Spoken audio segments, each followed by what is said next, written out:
అందరికీ నమస్కారం అండి.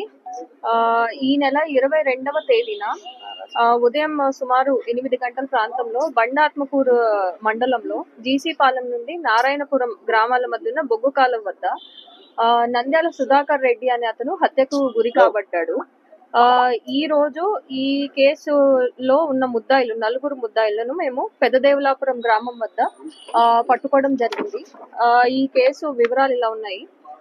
నేరస్తులు 4 పేర్లు గుర్రాల రామస్వామి, గుర్రాల శివన్న, గుర్రాల తిరుపాలు, గుర్రాల లక్ష్మణ. వీళ్ళు 4 తండ్రి కొడుకులు.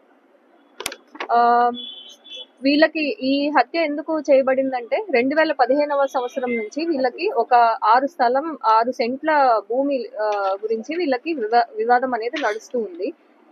ఈ వివాదం గురించి సుధాకర్ రెడ్డి ఎవరైతే హత్యకు గురి కాబడ్డాడో అతను సివిల్ కోర్టును ఆశ్రయించడమైనది. ఆశ్రయించినప్పుడు సివిల్ కోర్ట్ అనేది సుధాకర్ రెడ్డికి ఫేవర్ గానే జడ్జ్మెంట్ అనేది ఇచ్చింది. ఆ తర్వాత కోర్టు వాళ్ళని అండ్ ప్రభుత్వ అధికారుల సమక్షంలోనే సుధాకర్ రెడ్డి ఈ 6 సెంట్ల భూమిని కూడా తన పొజిషన్ లోకి తెచ్చుకున్నారు.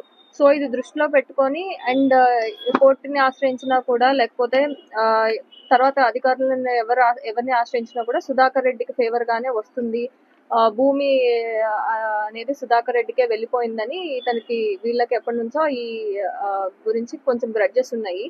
సో ఆ విషయం అయ్యి ఈ 22వ తేదీన వీళ్ళు అతను పొద్దున్నే పొలంకి వెళ్ళి మళ్ళీ తిరిగి వస్తుంటే అతని భార్య తిరిగి వస్తున్నప్పుడు వీళ్ళ పొలం దగ్గర కాలువ దగ్గర కాపు కాసి వీళ్ళు ఇతని మీద మర్డర్ అనేది చేయడం జరిగింది. సో ఈ రోజు ఈ 4 పట్టుకు